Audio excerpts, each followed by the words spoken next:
प्रभुपाद प्रभुपाद प्रभुपाद। श्रील प्रभुपाद की। तो हम अब प्रभुपाद लीलामृत, प्रभुपाद की लीला जो चल रही है उसके एक बड़े ही दुविधापूर्ण मोड़ पे आ चुके हैं। और ये स्थिति ऐसी है कि जब उनको कहा गया है कि आपको 5,000 रुपये देने पड़ेंगे अगर आप ये भवन चाहते हो चैतन्य महाप्रभु की शिक्षाओं के लिए, प्रचार के लिए, तो इस कारण से धन की समस्या होने के कारण वो वापस चले गए। कुछ समय कलकत्ता रहे, फिर अपने गुरु भाइयों के पास रहे, और फिर जब उनको झांसी की याद आई तो वो वापस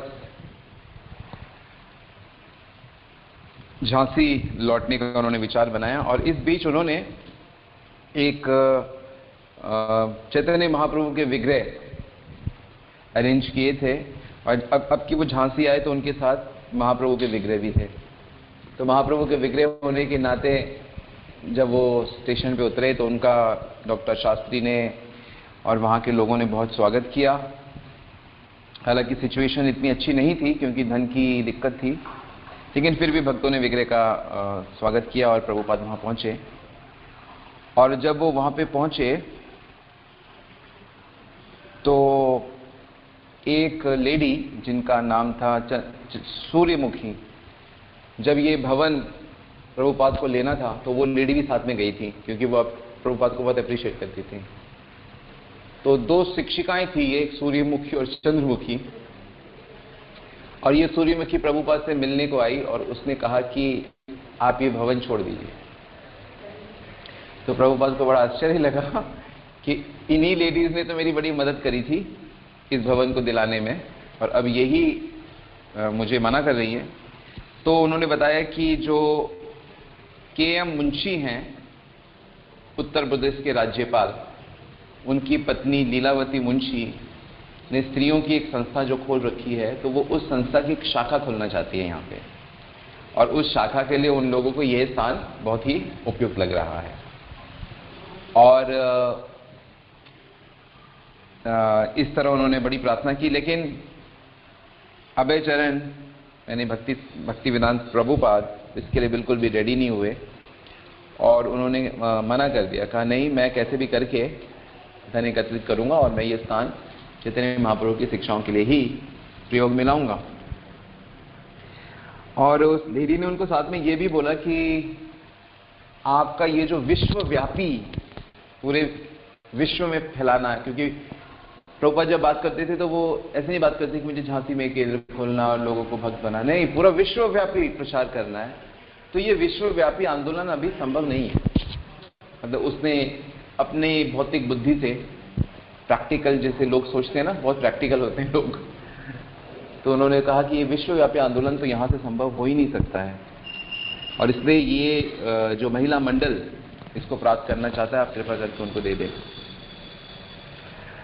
क्योंकि आप मंदिर तो कहीं भी बना सकते हैं, आपको तो मंदिर ही बनाना है। लेकिन झांसी की जो लेडीज हैं और वो जो संस्था थी, वो क्या काम करती थी कि गांव के और कम पढ़ी लिखी जो स्त्रियां थी उनको पढ़ाती लिखाती थी, उनको अंग्रेजी सिखाती थी, अंग्रेजी भी सिखाती थी, और उन्हें ऑफिस में काम करने लायक बनाती थी। ये उस संस्था का उद्देश्य था। तो वो माने नहीं। तो इसके बाद क्या हुआ कि जब ये बात लीलावती मुंशी जो राज्यपाल की पत्नी थी उनको पता लगी, तो उन्होंने भैयल जी पे जोर डाला। भैयल जी जो उस स्थान के व्यवस्थापक थे, और उन पे जोर डाला गया कि आप उनको मनाइए, क्योंकि भैयल जी का एक थिएटर चलता था झांसी में, और उस थिएटर के लिए उनको लाइसेंस रिन्यू कराना होता था हर साल, जो कलेक्टर करते थे, और कलेक्टर सीधा राज्यपाल के अंदर में आते हैं। तो इस प्रकार इनके थ्रू इन पे जोर डाला गया, इस तरह का प्रेशर डाला गया। और श्रीमती मुंशी ने भी प्रभुपाद जी को एक लेटर लिखा और उसमें उन्होंने बताया कि देखिए ऐसी ऐसी बात है इन लेडीज़ का क्या होगा अगर हम इनकी मदद नहीं करेंगे, तो आप तो कहीं भी कुछ कर सकते हैं। इस तरह से कई कई उन्होंने रीजन दिए। फिर प्रभुपाद जी ने उनका उत्तर दिया और कहा कि आपका जो मूवमेंट है वो एक विशेष वर्ग के लिए है केवल, लेकिन मैं जो आंदोलन चला रहा हूँ, जो यहाँ पे काफ़ी अच्छा चल रहा है और यहाँ पे लोग बहुत अप्रिशिएट कर रहे हैं, वो समाज के सबके लिए है, कोई भी व्यक्ति। और ये भी बताया कि जो चीज़ हम देने की कोशिश कर रहे हैं ये बहुत कम लोग इसको लेते हैं। मनुष्य नाम सर्वश्रेष्ठ कश्चित् जयति सिद्धे, गीता से उन्होंने कोट किया, और उन्होंने कोट किया कि एवं परंपरा, ये बहुत प्राचीन है, ये बहुत ओरिजिनल है। तो इस प्रकार तरह तरह से उन्होंने उनको समझाने की कोशिश की। और उन्होंने, लेडी ने, मुंशी जी ने ये भी बताया कि आप ये 5,000 रुपये ऐसा लगता है कि आप देने में समर्थ नहीं हो, पर हम लोग की संस्था बड़ी है तो हम लोग इसको बहुत आसानी से कर लेंगे। ऐसे कई रीजन्स उन्होंने दिए। तो फिर प्रभुपाद जी ने क्या किया, अपनी पूरी हिस्ट्री उनको भेजी। हिस्ट्री उन्होंने ऐसी भेजी कि मैं 1952 में झांसी आया था, इस कार्य से आया था, फिर मैं इनसे मिला, फिर मैंने काफ़ी गीता का प्रचार किया, फिर ये हुआ। फिर प्रभुपाद ने बताया कि इस संस्था को बनाने हेतु मेरा व्यवसाय खत्म हो गया, क्योंकि उसी बीच मेरे यहाँ चोरी हुई थी, मेरे यहाँ आग लगी थी, तो मैंने अपने व्यवसाय से नहीं देखा, मैंने अपना घर छोड़ दिया। पूरा जो इस संस्था के पीछे क्या क्या घटनाएं हुई उन्होंने सारी उनको गिना दी, एकदम लाइन टू लाइन, एक एक इनसे ये मिला, यहाँ पे प्रवचन किया, ये क्या। और उन्होंने पूरी लिस्ट भेजी कि ये जो संस्था मैं चला रहा हूँ, लीग ऑफ डिवोटीज, और इसको कितने कितने लोगों ने अप्रिशिएट किया है, जिसमें भारत के प्रेसिडेंट डॉक्टर राजेंद्र प्रसाद तक ने उनको अप्रिशिएशन लेटर भेजा था, मैत्री चरण गुप्त जी थे और बड़े राज्यपाल थे। फिर बाद में प्रभुपाद जी लिखते यहाँ तक कि आपके पति राज्यपाल श्री मुंशी जी ने इसको अप्रिशिएट किया है, और उन्होंने 100 रुपये का अनुदान भी दिया था मुझे। इस प्रकार उन्होंने कई कई तरीके से उनको समझाने की कोशिश की, पत्र लिखा, और साथ में कहा कि आप कृपा करके दूसरों से जोर दबाव न डलवाएं, कलेक्टर से दबाव डलवाएंगे या इनसे दबाव डलवाएंगे, अगर आप दबाव डलवाएंगे तो हम कुछ कर नहीं सकते, क्योंकि आपकी पोजीशन ऐसी है, लेकिन फिर भी मैं आपसे सीधा प्रार्थना करता हूं कि आप इस तरह से दबाव ना डलवाएं। लेकिन फिर क्या हुआ कि उसके बाद प्रभुपाद ने सोचा कि अब अगर हम इनको लक्ष्मी नहीं देंगे तो ये शायद हम इस जगह को बचा नहीं पाएंगे, क्योंकि एक व्यू सा, चक्रव्यूह जैसा बनता जा रहा है, क्योंकि हर कोई उनको मना कर रहा है, और जो लोग उनको स्थान देना चाहते थे वो भी इतना सहयोग नहीं कर रहे, और जो लोग पहले बहुत अप्रिशिएट कर रहे थे, अब वो लोग महिला मंडल को भी बहुत अप्रिशिएट करने लगे, कि वो लोग पूरा एकनिष्ठ नहीं थे भक्ति को लेकर। जैसे कि आजकल या कभी भी एक सभ्य समाज होता है, वो हर किसी को हाँ बहुत बढ़िया बहुत बढ़िया, हाँ बहुत एक दृष्टि से देखते हैं, मतलब वो एकनिष्ठ कृष्ण भक्ति कितनी महत्वपूर्ण है, जो अनन्यता थी वो चीज़ मिसिंग थी।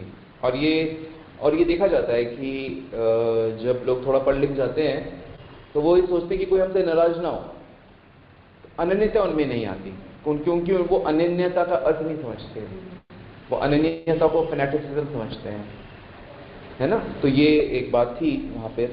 तो प्रभुपाद क्या किया उन्होंने कि वो वहाँ से वृंदावन गए, और वृंदावन जाकर वे मिले, इमली तला गए, इमली तला जहाँ पे महाप्रभु बैठे थे, और वहाँ पे कृष्ण की उनको दर्शन मतलब याद करते थे, बहुत जप करते थे, इमली तला के नीचे बैठ के चैतन्य महाप्रभु। तो वहाँ पे एक गौड़ीय मठ बना है, और वो मठ बनाए श्री सारंग महाराज ने। तो वो सारंग महाराज से मिले और उनको बताया ऐसी ऐसी बात है, एक बड़ा अच्छा केंद्र हो सकता है आपका झांसी में, आप उसे अगर खरीदें तो, और कोई ज़्यादा मूल्य भी नहीं है, 5,000 रुपये की बात है।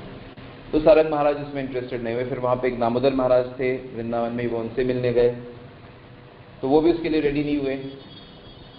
और फिर वो मिले, मथुरा गए, और मथुरा में उनके एक और गुरु भाई रहते थे जिनका नाम था भक्ति केशव महाराज।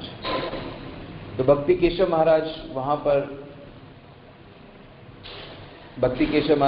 पर अपने कुछ शिष्यों के साथ मथुरा में रहे थे, और वो मथुरा में ही कोई केंद्र स्थापित करना चाहते थे, उसके लिए वो बहुत प्रयास कर रहे थे। हालांकि अब वहाँ पे बहुत सुंदर मठ है, केशव जी गौड़ी मठ है, गोवर्धन में भी है केशव जी गौड़ी मठ, दिल्ली में भी कई शाखाएं हैं। हाँ, किसी ने तो फिर केशव जी महाराज के पास जब प्रभुपाद जी गए और उन्होंने कहा कि ऐसी ऐसी बात है, तो वो बड़े प्रसन्न हुए और वो सब लोग मिलकर झांसी चल पड़े। तो केशव महाराज अपने शिष्यों के साथ और प्रभुपाद जी और सब लोग, कई लोग प्रभुपाद जी ट्रेन के साथ आए, वो सब के सब उसी भवन में रुके और उन लोगों ने फिर कहा कि हम इसको बात करेंगे और हम इस पूरी प्रॉपर्टी को खरीदेंगे। इस बीच प्रभुपाद ने कुछ कुछ धन भयल साहब को दे रखा था, इकट्ठा करके जितना भी उनसे हुआ। तो जब बातें करने लगी और ये बात उन लोगों को भी लगने लगा कि अब जैसे ये तो और भी साधु आ गए हैं, और केशव महाराज भी झांसी में रुके, उन्होंने वहाँ पे बहुत प्रवचन किए, कीर्तन किया और उनको भी वो स्थान पसंद आया। हालांकि थोड़ा दूर था झांसी, उनको लगा अलग थलग स्थान है, लेकिन फिर भी वो तैयार हो गए वहाँ पे अपना मुख्यालय बनाने को, झांसी को, और उसी स्थान पे, ताकि भक्ति सिद्धांत महाराज की शिक्षाओं को दोनों मिलकर प्रचार कर सकें। तो बड़ा अच्छा मौका है। तो भैयल जी ने कहा ठीक है, आप ये प्रॉपर्टी ले सकते हैं, लेकिन ये इसका पूरे पावर्स आपको नहीं मिलेंगे, मेरा हस्तक्षेप हमेशा बना रहेगा। हाँ, उन्होंने ऐसी शर्तें रखी, कुछ इस तरह की शर्तें रखी। तो केशव महाराज उससे रेडी नहीं हुए और केशव महाराज ने कहा इस तरह से तो हम इतना धन भी देंगे और अगर इस तरह से वो पूरी तरह से हमें उस ज़मीन के प्रॉपर्टी के ना दें तो हम इंटरेस्टेड नहीं हैं। तो फिर उसके बाद केशव महाराज अपने शिष्य के साथ वापस वृंदावन आ गए और उन्होंने कहा कि आप भी चलिए। अभय चरण प्रभुपाद से भी कहा, तब उनका नाम प्रभुपाद नहीं था, कि आप चलिए हमारे साथ, परंतु उनका नहीं, मैं यहीं रहूँगा।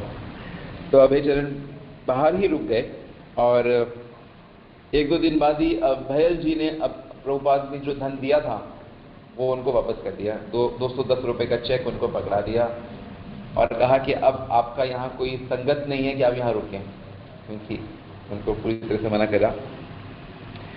पर अभय चरण के जो मित्र थे झांसी में भी और बाकी जगह पे, उन्होंने कहा नहीं, आपका पूरा अधिकार है, क्योंकि आप एक धार्मिक कार्य कर रहे हैं। और वकीलों ने कहा कि हम केस लड़ेंगे राज्यपाल के खिलाफ, उनकी पत्नी के खिलाफ, उस संगठन के खिलाफ, और इतनी आसानी से हम छोड़ेंगे नहीं।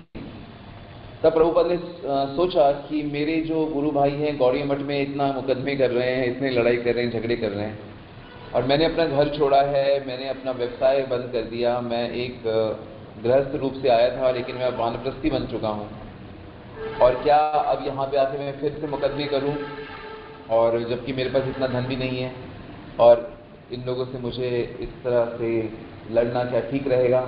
तो उन्होंने इसे भगवान की माया समझा, भगवान का ही समझा, और उन्होंने डिसाइड किया कि नहीं, मैं उनसे केस नहीं लड़ूंगा और मैं इस स्थान को छोड़ दूंगा, पर मुझे अदालत के चक्कर नहीं लगाने हैं, मुझे तो चैतन्य महाप्रभु की शिक्षाओं का प्रचार करना है, शायद कृष्ण की कोई और इच्छा है।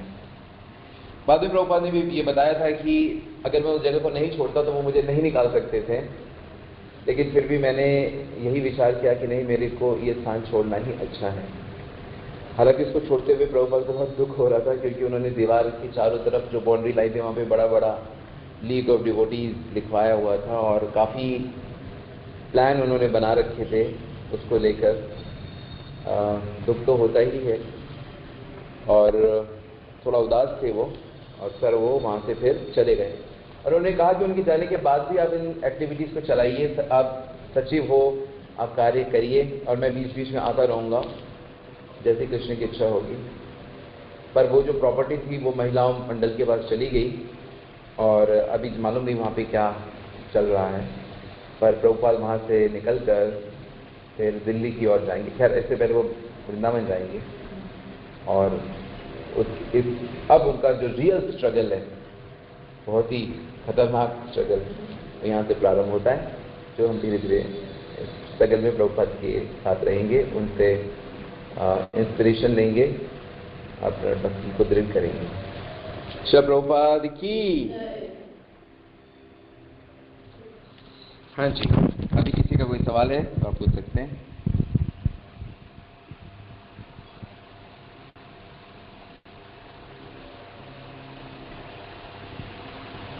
ठीक है, so we can stop here. Hare Krishna.